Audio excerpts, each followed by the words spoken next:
अस्सलाम वालेकुम वरहमतुल्लाहि वबरकातुहू। तो फ्रेंड्स, कैसे हैं आप लोग। देखिए, ये डीएलएड एंट्रेंस एग्जाम 2025 के लिए ये मेरा पहला वीडियो है। और जैसे कि अभी आपको पता है कि अभी डीएलएड एंट्रेंस एग्जाम 2025 के लिए हम लोग पास में बहुत सारे समय है, लेकिन मैं आप लोग क्लास जो है अभी से ही करना चालू करूंगा। और मैं आज से ही आप लोगों की जो क्लासेस हैं एंट्रेंस एग्जाम की, खास करके उर्दू का, वो मैं आपको दूंगा। क्योंकि ये उर्दू का जो क्लासेस हैं ये बहुत ही इंपॉर्टेंट्स हैं दोस्तों।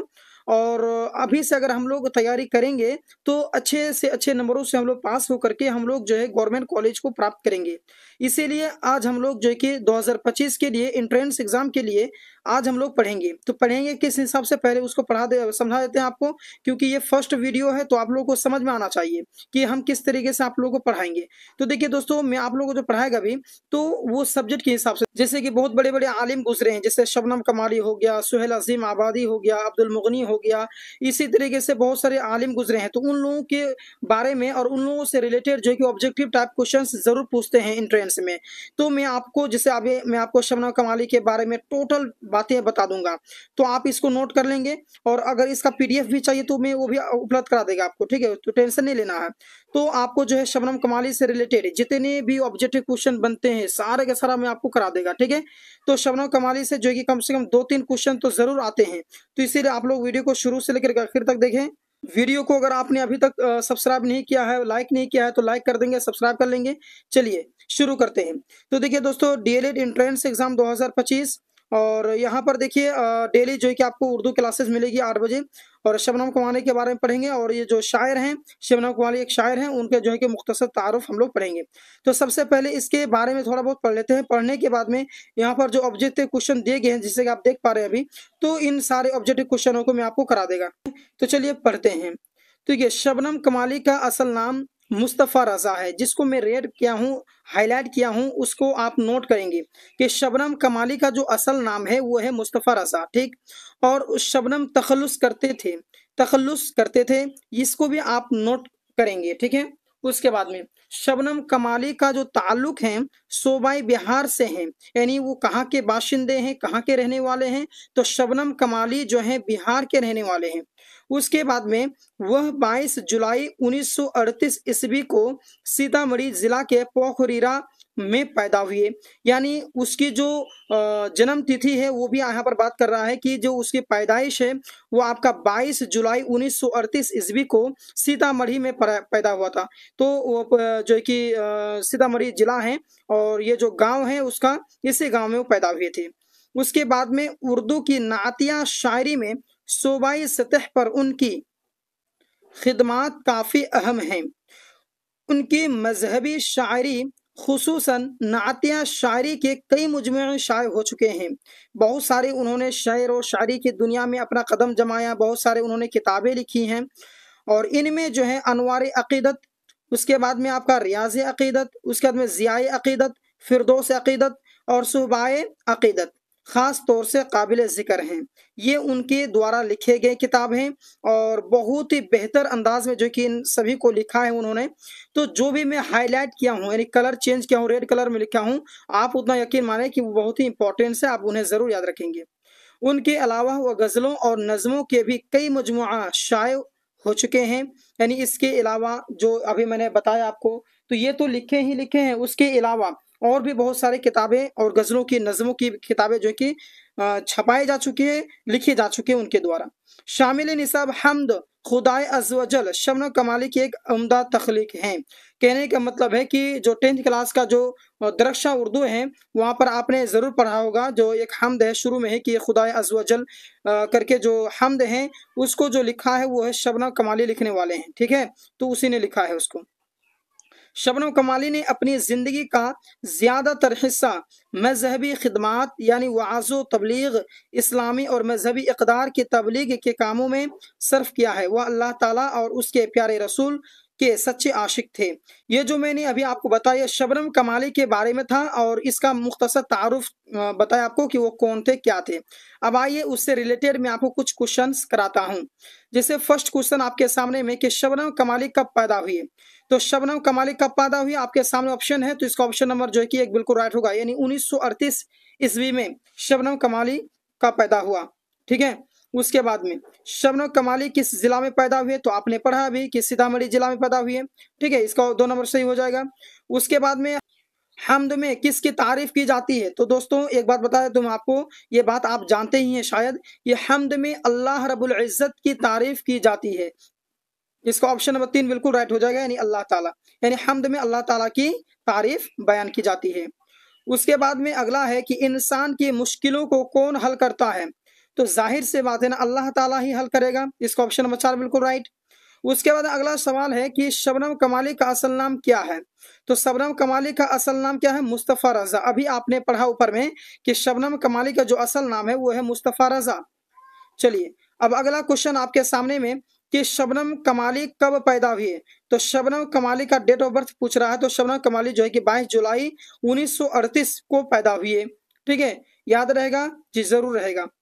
अब आइए शबनम कमाली कहाँ पैदा हुई वो भी जान लेते हैं। शबनम कमाली सीतामढ़ी जिला के पोखरीरा गांव में पैदा हुई है, ठीक है। चलिए शबनम कमाली का इंतकाल कब हुआ, तो शबनम कमाली का इंतकाल 2006 में हुआ है। ये सभी इंपॉर्टेंस है दोस्तों, बहुत ही ज्यादा इंपॉर्टेंस है। अगर इंपॉर्टेंस नहीं रहता तो मैं ये वीडियो नहीं बनाता, इंपॉर्टेंस है इसीलिए मैं आपको कहानी का खुलासा बयान किया, शबनम कमाली के बारे में थोड़ा सा मुख्तसर तारुफ बयान किया, और उसके साथ साथ में उसके बारे में जितने भी ऑब्जेक्टिव क्वेश्चंस बनेंगे सारा का सारा मैं आपको ऑब्जेक्टिव करा देगा, ठीक है। अगला है कि कायनात की तख्लीक किसने की है, तो जाहिर सी बात है ना कि कायनात की तख्लीक जो है अल्लाह ताला ने की है, इसमें कोई भी शक नहीं है। उसके बाद में इंसान की मुश्किलों को कौन हल करता है, तो इंसान की मुश्किलों को अल्लाह ताला हल करता है, ठीक है। चलिए जी, अब अगला क्वेश्चन है आपके सामने में कि शबनम कमाली का असल नाम क्या है, तो शबनम कमाली का जो असल नाम है भाई मुस्तफ़ा रजा है। क्या है, मुस्तफ़ा रजा। ये मैं आगे बार बार आपको बता चुका हूं, अगर आप ध्यान से सुनेंगे तो आपको याद करने की जरूरत नहीं है, आप खुद देख देख के समझ सकते हैं।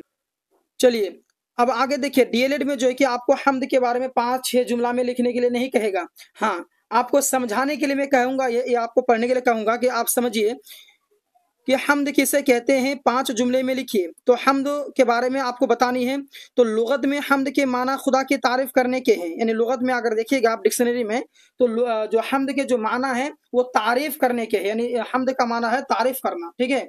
उसके बाद में उर्दू शायरी की इस्तिलाह में भी हम्द उसी नज़म को कहते हैं जिसमें खुदा की तारीफ की जाए, यानी जिसमें अल्लाह रब्बुल इज़्ज़त की तारीफ बयान हो उसे हम लोग हम्द कहेंगे। उर्दू शायरी की दिगर असनाफ की तरह हम्द भी एक मकबूल सनफ शायरी है जिसमें खुदा ताला की सिफात बयान की जाती है, यानी अल्लाह रब्बुल इज़्ज़त की सिफात बयान की जाती है, यानी अल्लाह रब्बुल इज़्ज़त की बड़ाई बयान की जाती है। अल्लाह रब्बुल इज़्ज़त क्या है, बरकत देने वाला है, रहमत करने वाला है, बड़े हैं, उसके अंदर रहम करने वाला है, मगफरत करने वाला है ना, तो उसी को हम लोग कहते हैं सिफात, सिफात बन के आता है।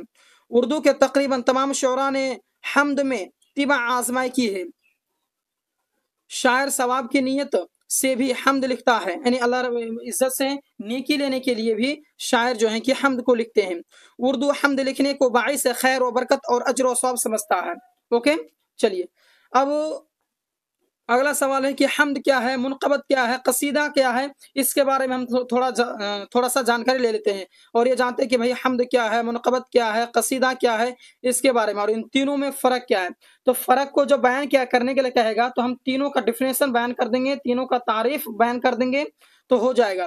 क्या है तो एक एक करके समझते हैं। तो जैसे कि मैंने अभी आपको बताया कि हम्द क्या होता है, तो उसके बारे में समझाने की जरूरत है ही नहीं, फिर भी मैं आपको बता देता हूँ कि उर्दू शायरी में हम्द उस नज़म कहते हैं जिसमें खुदा रब्बुल इज़्ज़त की तारीफ और तौसीफ़ बयान की जाए, अल्लाह रब्बुल इज़्ज़त की तारीफ बयान किया जाए, उसके गुण को बयान किया जाए, उसी को हम लोग कहते हैं हम्द। आगे बयान करता है मुनक़बत के बारे में, तो मुनक़बत उर्दू शायरी में उस नज़म को कहते हैं जिसमें बुज़ुर्गान दीन और औलियाउल्लाह हज़रात की तारीफ और तौसीफ़ बयान की जाती है और उनसे अक़ीदत का इज़हार किया जाता है। मुनक़बत भी उस नज़म का एक किस्म है। उर्दू शायरी में मुनक़बत का काफ़ी सरमाया मौजूद है।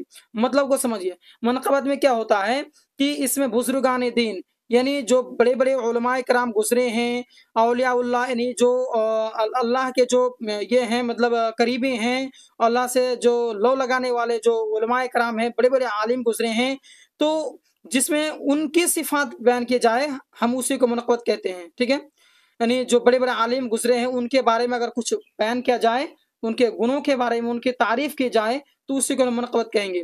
कसीदा क्या है? तो कसीदा नज़्म की उस कसीदा उस किस्म को कसीदा कहेंगे जिसमें शायर किसी हुक्मरान या बादशाह वक्त की तारीफ व तौसीफ इनाम व इकराम के लालच में करता है।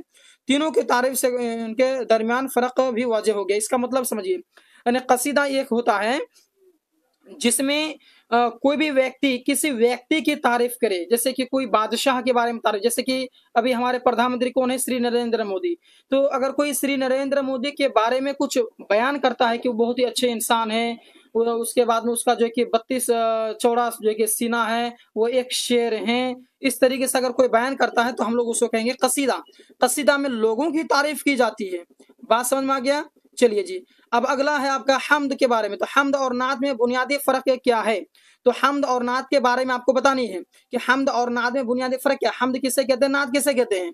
तो हम्द के बारे में मैंने बार-बार बताया, 4 बार 5 मरतबे बता चुका हूँ शायद, कि हम्द उस नज़म को कहते हैं जिसमें खुदा ताला की तारीफ़ और तौसीफ़ बयान की जाती है। हम्द लिखने से शायर का मकसद अजर और सवाब और खुदा से अक़ीदत का इज़हार करना होता है।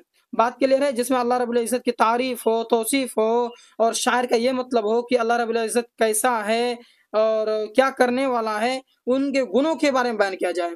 और बाकी नात के बारे में समझते हैं। तो देखिए, नात उस नज़म को कहते हैं जिसमें हुज़ूर की तारीफ़ और तौसीफ़ बयान किया जाता है। हुज़ूर से मुराद हमारे नबी करीम सल्लल्लाहु अलैहि वसल्लम, हज़रत मोहम्मद सल्लल्लाहु अलैहि वसल्लम, उसकी तारीफ़ बयान की जाए, उसकी तौसीफ़ बयान की जाए। नात गोई में भी शायर का मकसद अजर व सवाब हासिल करना और हुजूर से बेपनाह अक़ीदत का इज़हार करना। यानी बेपनाह अक़ीदत का मतलब होता है बहुत ही ज़्यादा प्रेम दिखाना, है ना? दोनों की तारीफ से ये फ़र्क वाज़ेह हो गया कि हम्द में खुदा की तारीफ की जाता है, सही बात है, हम्द में अल्लाह रब्बुल इज़्ज़त की तारीफ किया जाता है, और जबकि नात में हुजूर की तारीफ बयान किया जाता है। बात क्लियर है? चलिए जी, अब अगला है आपके सामने में अगला क्वेश्चन कि शबनम कमाली के 3 शे'री मजमूए के नाम बताइए। यानी शबनम कमाली जो शायर की किताबें लिखी हैं, उनमें 3 का आपको नाम ज़िक्र करना है।